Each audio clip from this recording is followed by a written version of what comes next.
Mahigpit na seguridad, mahal na pamasahe at mas kaunting biyahe ang ilan sa mga sumalubong sa mga pasahero sa Batangas Port sa biyaheng Semana Santa.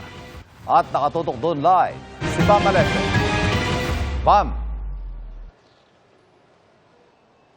Ivan, patuloy ang pagdating ng mga pasahero dito sa Batangas Port ngayong araw ng mga palaspas simula ng Holy Week. Kaninang umaga, mahaba ang pila sa ticketing booth sa passenger terminal ng pier sa Batangas Port. Ang ilang bibili ng ticket, paabra de Ilog sa Occidental Mindoro, may 2 oras na nakapila pero di pa rin nakakakuha ng ticket. Nagtaas pasahe na sa ilang biyahe ng barko dahil sa oil price hike. May shipping line ding nagbawas na muna ng isa mula sa dating 3 biyahe pa Puerto Galera bilang pagtitipid. Pero marami pa rin humahabol na makatawid ng dagat. Partikular sa mga biyaheng pa Oriental at Occidental Mindoro, Romblon at Katiklan sa Aklan. Si Pepito Pulita dito na nagpalipas ng gabi para mag-abang sa ticketing booth dahil fully booked na kahapon ang mga biyaheng Romblon.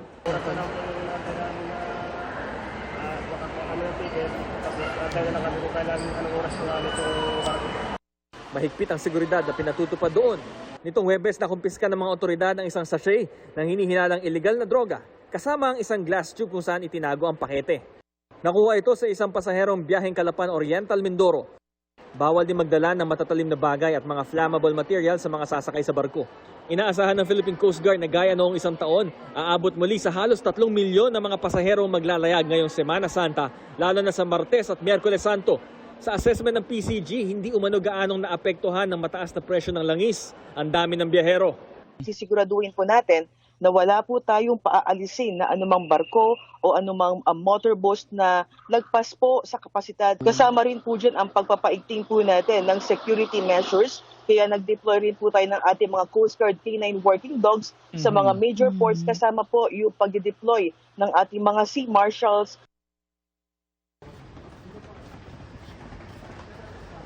Evan, ito makikita ninyo sa likuran, ito yung mga ticketing booth. Bagamat hindi mahaba yung pila sa ngayon, ito yung laging may tao, laging may inquiry. Ito ang latest mula rito sa Batangas Port. Balik sa inyo. Maraming salamat, Bam Alegre.